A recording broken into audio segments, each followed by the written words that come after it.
Ron Wyatt was an amateur archaeologist in the 1970s and 80s who claimed to have found several of the world's most sought-after biblical artifacts. But some say it's all a hoax.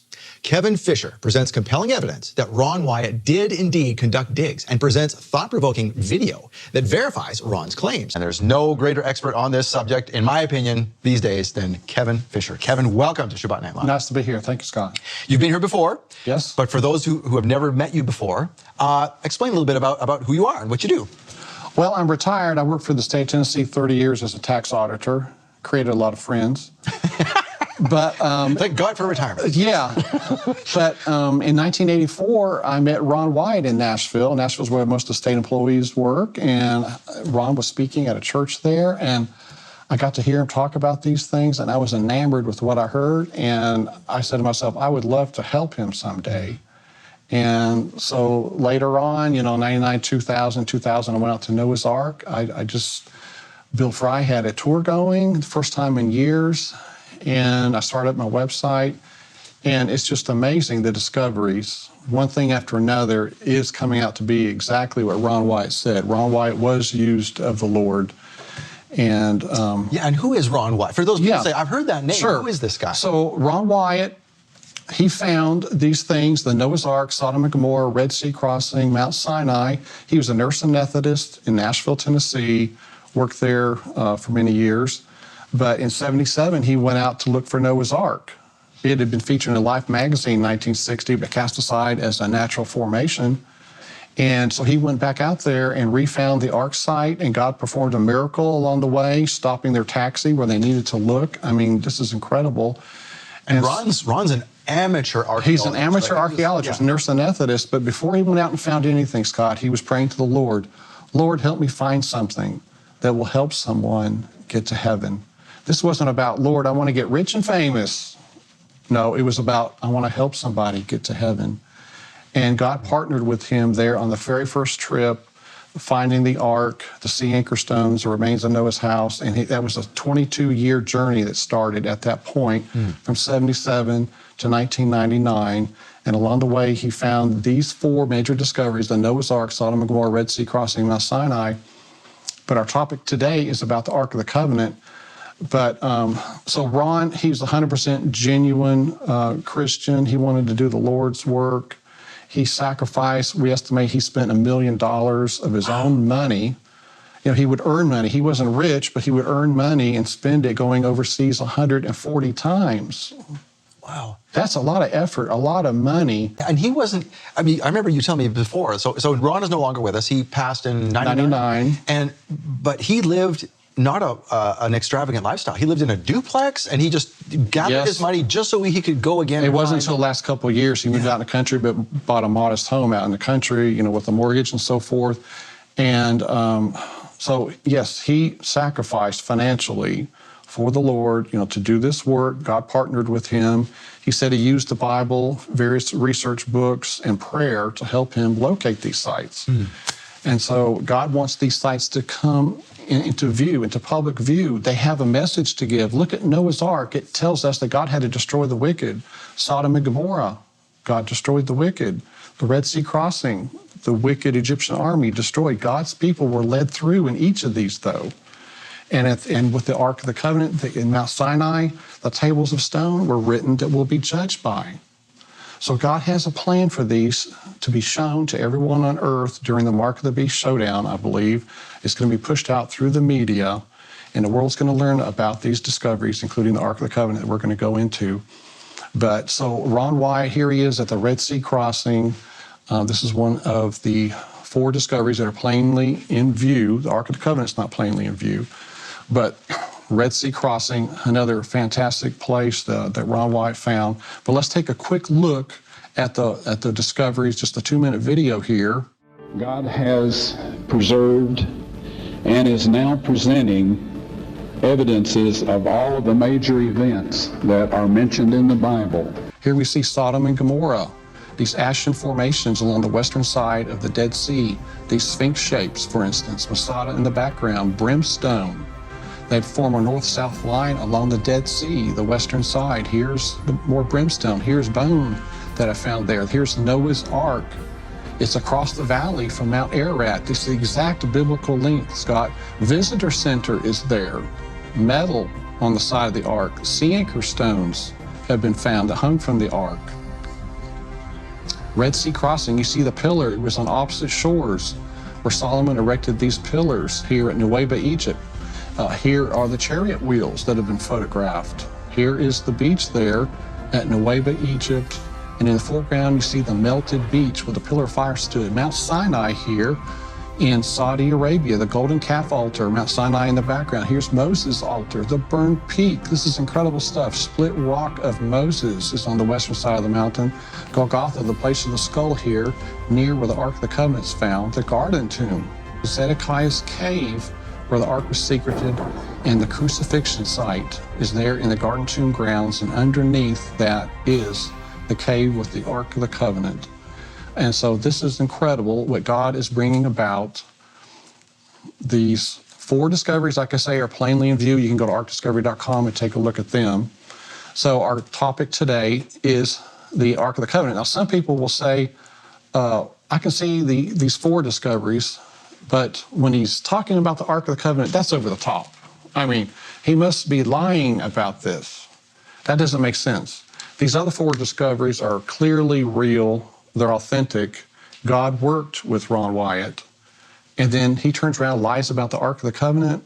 God knows the future. God knows who Ron Wyatt was, and it's inconsistent and not logical to say that he would be lying about the Ark of the Covenant when God partnered with him on these other discoveries. Well, it'd be like saying that John, the apostle, is a liar because he wrote Revelation. Well, that was just some weird dream he had and wrote it down.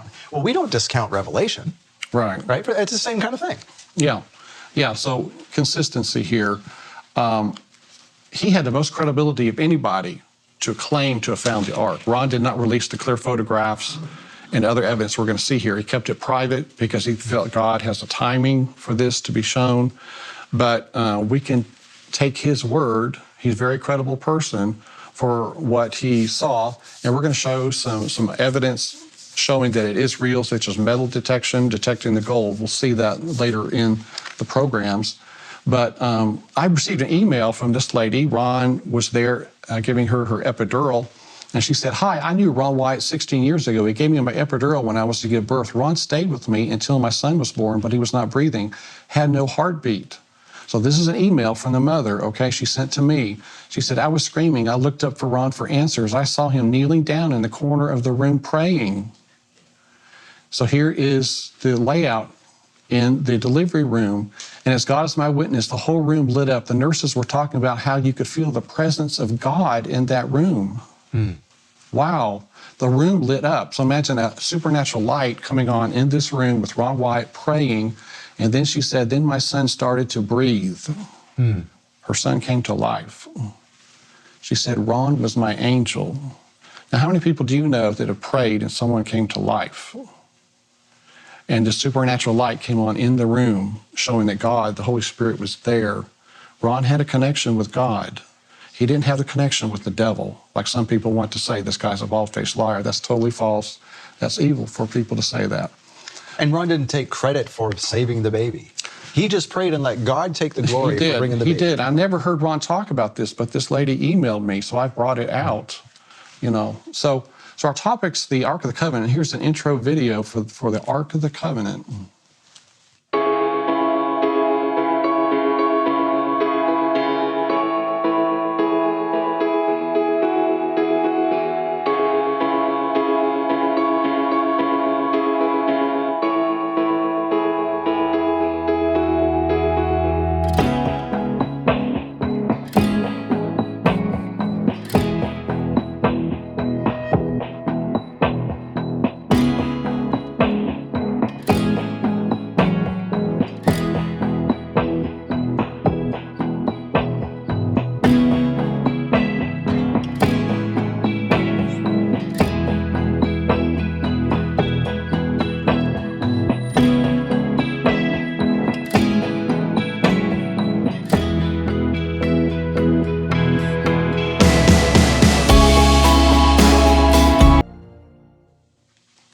So the ark, it was used in the most holy place of the sanctuary, the one compartment in the back of the tabernacle, or later it was in the first temple, and that compartment was only used one day a year in the Day of Atonement, where the high priest would go into the most holy place, as it was called, to atone for the sins of the camp.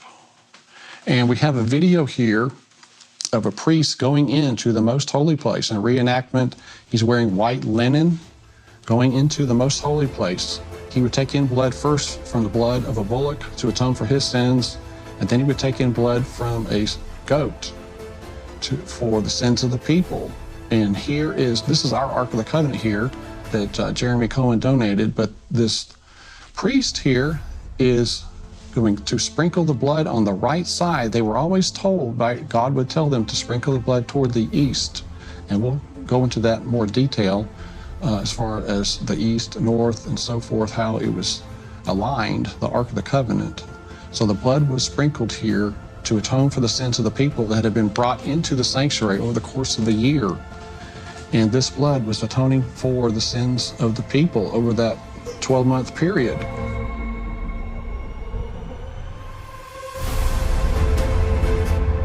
Now this replica, this is recently new to you. It is. We'll show you more pictures later, but this is, yes, it's exact replica according to Ron Wyatt's description. So yeah, that was the Day of Atonement when the ark was used once a year. So 586 BC, Scott, the temple, the first temple, Solomon's temple, was attacked or sacked by the Babylonians. In 2 Kings, it mentions the bronze pillars that were in the house of the Lord and the carts, the bronze sea that were in the house of the Lord. The Chaldeans broke in pieces and carried their bronze to Babylon. They also took away the pots, the shovels, the trimmers, the spoons, and all the bronze utensils with which the priests ministered. So these are things the Babylonians took back to Babylon. Where's mentioning of the Ark of the Covenant, the table of showbread, the altar of incense? There's no mention of these major items. Good point. What happened to them? So, what about 2 Maccabees? Jeremiah found a cave dwelling. He carried the tent, the ark, and the incense altar into it, then blocked up the entrance. Some of his companions came to mark out the way, but were unable to find it. When Jeremiah learned of this, he reprimanded them. The place shall remain unknown, he said, until God finally gathers his people together and shows mercy to them. Then the Lord will bring these things to light again. So this is a hint here that Jeremiah hid the ark and the other furnishings in a cave. This is consistent with what Ron Wyatt found. Here was Ron in 1978. Their first dive, they found the chariot wheels, and he's getting ready to go up to Jerusalem. Now, quickly mention the chariot wheels. These chariot wheels, they have metal hubs. Some people said that this is table coral. That's totally false. These hubs have been checked with underwater metal detectors showing that there's metal in them. And if you go to the Egypt Museum, you'll see that the Egyptians did use the metal hubs. So Ron, 78, he was leaving the Red Sea crossing, going up to Jerusalem on his way to Tel Aviv to fly out. And he had an experience that we're going to hear about here shortly. It was in the garden tomb grounds. John 19 said the place where he was crucified, there was a garden. In the garden, a new tomb in which no one had yet been laid. So the crucifixion area had a garden near it and a new tomb. So these things should be together. And this is the site we're going to take a look at in our programs here. This is the garden tomb grounds. This is the garden tomb here. It's very popular. This is sort of the Protestant location for Jesus' burial. This is inside of it. Jesus was placed here on the left side. About 60 feet in front of it, you see this wine press, one of the largest in the Jerusalem area, showing that there was a garden, like to crush grapes or whatever. And then about 50 feet from that is an underground cistern, water cistern for collecting water to water the garden. So once again, we have a tomb, we have a garden area. And so Ron found the crucifixion site. Here's Golgotha, the place of the skull. It's about 100 yards away along the same cliff face as the garden tomb. So this is a sign of execution here. Golgotha, the place of the skull. So Ron Wyatt can tell about his first experience at the crucifixion site when they were walking to the back of the garden. I had had an unusual experience. The Lord had helped me find the remains of Noah's Ark It helped me find the remains of Egyptian chariot parts and horse parts and people parts in the Red Sea and the Gulf of Aqaba. And I had gone to the Middle East with my sons. We had trained as divers, scuba divers, and we were going to get some of those chariot parts out. Well, due to my carelessness, I got sunburned to the point that my legs swelled up, my feet, and all this, and I couldn't get my diving equipment on. So I was up in Jerusalem hobbling around, feeling very, very rained on, waiting for my cheap airline ticket, the date that was on it, to arrive so we could fly home. We didn't have money to change the ticket. And during this time, I was hobbling around the city a little bit. And one day I met this archaeologist who was in charge of the Jerusalem area there. So Ron's arm was lifted, and God spoke through his mouth and said, there's Jeremiah's grotto, and the Ark of the Covenant is in there. Now, Ronnie and Danny, Ron's teenage sons, were there with him. And in my recollection, we were there. And we saw Dad say, hey, that's Jeremiah's grotto, and the Ark of the Covenant's in there. And we saw him do that. So they witnessed Ron's arm being lifted and him saying, there's Jeremiah's grotto, and the Ark of the Covenant is in there. So this was a real event. Ron pointed out the cutouts in the rock face where the signs were placed, Jesus of Nazareth, King of the Jews. You can see them today there in the Garden Tomb grounds.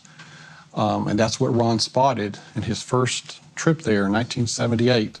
We had said, Dad always had us reading books on Sabbath, you know, instead of watch TV. So I was reading Acts of the Apostles, and it came across the quote from Maccabees about Jeremiah having his servant secreted in a cave and all that. And we kind of, I kind of said, Dad, how come we don't go find that? You know, you'd already found Noah's Ark. I was questioning it then. He goes, well, I don't even know if it's still down here. I don't know if it's in heaven or not. Some people think it's in heaven. Some people think it's down here. And he started studying up on it. And then we went back overseas and we went to the Garden Tomb, you know, just to look at it, basically. Yeah. And that's when it was just the tour. His arm went up. We were doing. Yeah. And he said, you know, and at the time when we walked in there, Dad said, see those cutouts? And you remember? Uh-huh. And this was like the first time we had ever seen the Garden Tomb. And Dad walked around there, pointed his finger, then he showed us the cutouts. All right. Wow. Yes. So that was where the dig was going to start in that area. It was January 1979 when they were going to start the dig. During the break, we grabbed this little thing right here. This is a piece of brimstone that Michael was given from the Sodom and Gomorrah area. And Kevin, what we're seeing here is, well, it looks like kind of an eggshell egg situation. So yes. What is this? I wouldn't eat this. It's not a nice egg, but inside is the unburned monoclinic sulfur.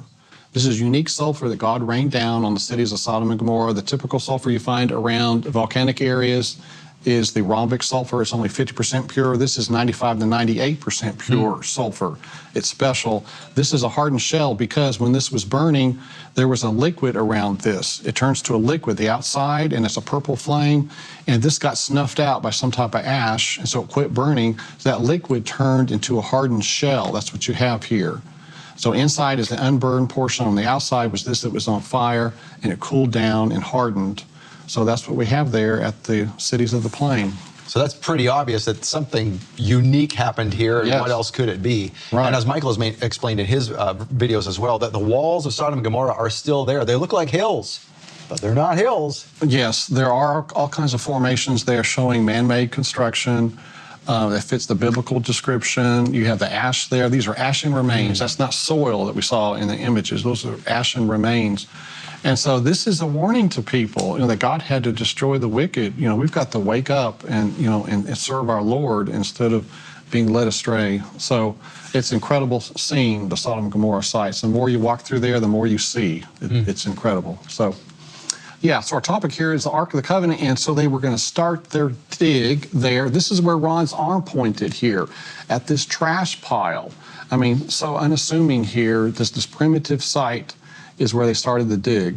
When we first started, it was full of trash and junk, cans, a dead cat or two, you know, it was rats. trash. It was just a trash pile. So we had to clean it all out. Got sick. Yeah, we got the flu and just felt It was pretty terrible. miserable. Yeah. And as soon as you tend to get under the ground, it seemed like you uncovered 1,000 fly eggs or something. It seems like they just, the flies were just everywhere. Yeah, there's bones. And Flies and a lot of mosquitoes. stuff in there. And we started digging. We found a little hand hold thing carved out up top of the grotto there. And so we thought, well, you know, we'll start digging to the left of this because it looks like they use this to kind of lower something down in or to pull something Yeah, out there's a with. hole in the rock. And so we started digging there and we dug straight down. And then we went to the right along the face, Face of the mountain. the face of the mountain. And we'd have one guy in the bottom of the hole, one guy in the middle, and one guy up top to dump the buckets. So they started the dig at this site here along the cliff face. And here's a still image of some of the dig crew, for instance. At one particular point, there was 9 people here. On the left side here is the rock escarpment where the dig was being done. There are some people out there saying a dig never happened. I mean, it's totally absurd. This is in a very public area. This is Ron going down into the dig site. And what year was this again? It started in 79. Okay. And in 82, he found the ark. How did they ever get permission to do that? It was a divine appointment. I'll bet. You know, the Garden Tomb folks gave him authorization, and the IAA, Israel Antiquities Authority, you know, gave him a permit.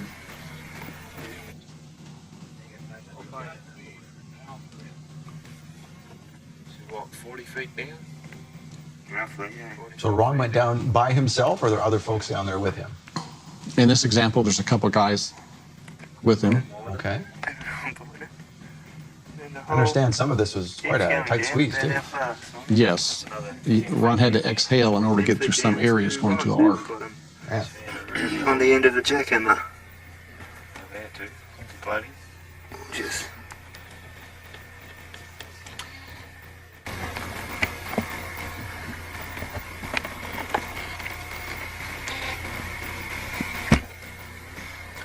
Hi, I'm Ron Wyatt. Welcome to the Ark of the Covenant dig. We've been working in this area since 1979, and shall we say it hasn't been an easy job. In 1982, we were able to get into the chamber where we saw some of the furnishings from the first temple. Now, we accomplished that by going down through this hole here that's about 40 foot deep, and then coming out of there back up into a chimney in spelunker terminology, and then squeezing on into the chamber. Now, if it were just simply getting into the chamber, we could do that. But once we get in there, we have to have the ability to get all of those things out of that chamber and safely to the surface. So it's not like just treasure hunting where you go in and get whatever is there and take it out. We have to consider taking care of the objects that are beyond this wall. So this is evidence here at this particular document. It's by Dr. Bill Shea of the Biblical Research Institute. He wrote a letter to someone responding to their inquiry about Ron and his dig permit. And Dr. Shea was an archaeologist and an MD. And he had talked to the Israel Antiquities Authority. You see here line 2. Yes, he did have a permit from the Department of Antiquities to work there for several years. But Ron stopped his digging around 1991, so this letter is about 8 years after the fact. But Bill Shea did talk to the authorities numerous times. He had connections with them, and he in this letter is confirming that yes, Ron did have his dig permit. Now here's the Israel Antiquities Authority website. I grabbed this still screenshot off their website around 2006. They said a trial excavation was conducted within the Garden Tomb compound north of the Damascus Gate. The excavation on behalf of the Antiquities Authority, funded by 2 foundations from the United States, Wyatt Archaeological Research of Tennessee and Biblical Archaeology Foundation of Texas, was directed by Y. Zillinger. During the 1980s, Ron Wyatt excavated several underground chambers at the site. The current excavation cleaned the former chambers. So here they're admitting Ron found chambers in the 1980s. So folks that say he never did a dig, he never had a permit, that's totally false. They, on their own website, are admitting that he did a dig there and found chambers. So Ron is going to tell us about the dig for the ark. And there's some computer graphics here while he's talking, not actual images inside the ark chamber and so forth. So let's take a look at this very important video. When I found the cutouts, we were digging along the cliff face, and the dirt out here was beginning to threaten to fall in on us and bury us. So I went to the left, dug a shaft straight down. So as we tunneled along at the quarry floor, at the base of the wall, I found the cross hole. And I worked around and found some more cross holes 4 feet lower on the real quarry floor. I prayed, Lord, where shall I go now? I was impressed to break right through the cliff. Not this cliff, but one that looked every bit as solid, right? Well, I'm dumb, but I didn't think I was that dumb. I knew there were caves in there because honeybees were coming out of cracks and flying in. So they had their nests in there. And my older son is rather a quiet person. He said, Dad, did you pray about this? I said, sure. Yes, I did. He said, well, I said, I was impressed to break through that cliff right there. And he said, well, let's do it. And I said, no, that's stupid. I am not beating my brains out against a cliff. He says, well, Dad, pardon my saying so, but I've seen you do stupider things than that. I said, okay, I'll run into it. Pass the tools back now. Now, if you look carefully, you'll see a crack right here. Right? It's not much of one, but it is a fault line through that stone. So we went 18 inches over to this side, took our hammers and chisels and started marking the stone up and down and up and down. Finally, a big chunk popped out of there. Pushed it off to the side, looked back in the bottom. There was a small dark hole about that big. Didn't look very promising at all. I had my son hand me the flashlight. We had them sitting where we could see. This was all down in a tunnel. And so I put it up to that hole, and there was a big cave chamber back behind that. Have you ever had goosebumps and all of that sort of thing? Just overwhelmed you? Well, that's what happened to me. It didn't take us very long to make the hole big enough to get in. I thought the Ark of the Covenant would be sitting right there. It wasn't. Okay. So since we had to leave the next morning, we plugged that hole. We came back to the surface, plugged the hole, fixed everything up so nobody could tell where we had been, and left. I had to go home, work, save up some more money, and come back. But eventually, I found the Ark of the Covenant, and it was in a chamber that I would not have bothered going in, just like I wouldn't have bothered breaking through the wall. There was the little Arab guy that was letting us eat at his restaurant. He was a full-grown man, but he was about that tall and small, petite.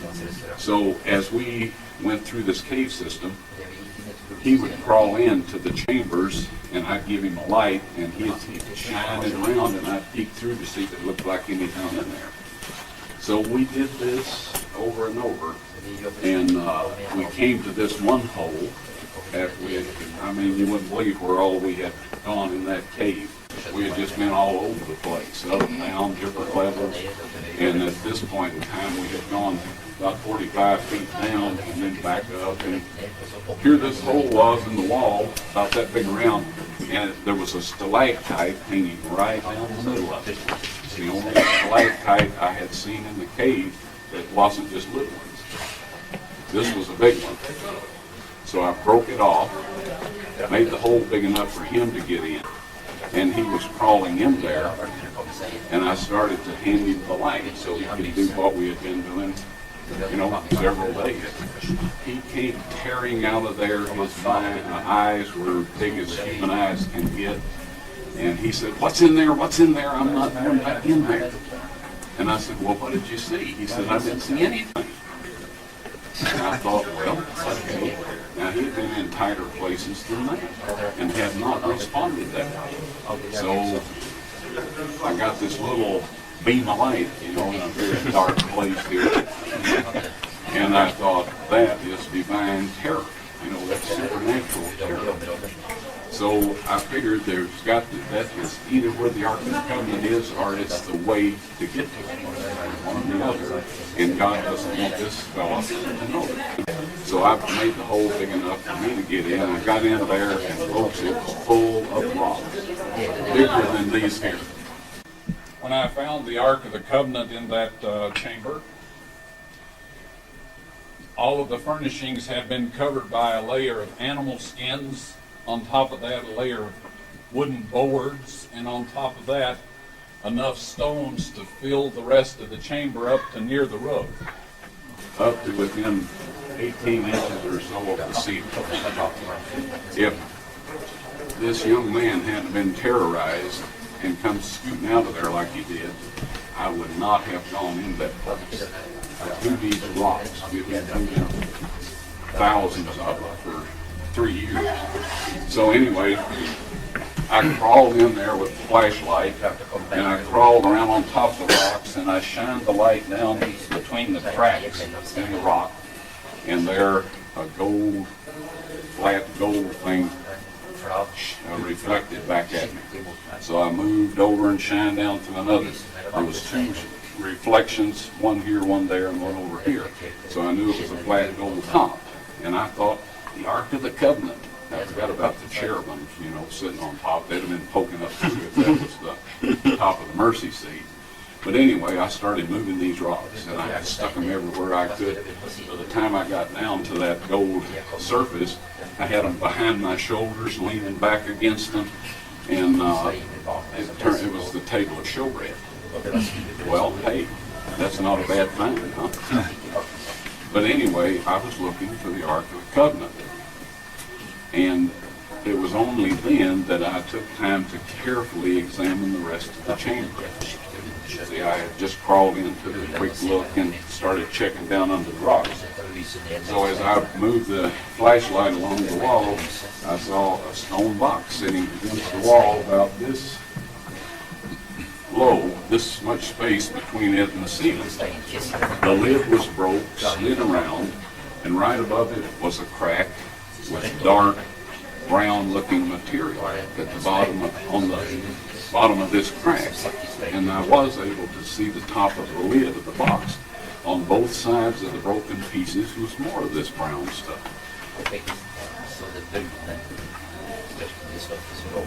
All of a sudden I realized I was sitting in front of the Ark of the Covenant, and that Christ's blood What I saw was dry blood on the lid that had been busted and slid around, and there's dry blood on both sides of that break. So I knew the blood had gone in. But I knew in my heart the Ark of the Covenant was in there, but I didn't know by sight.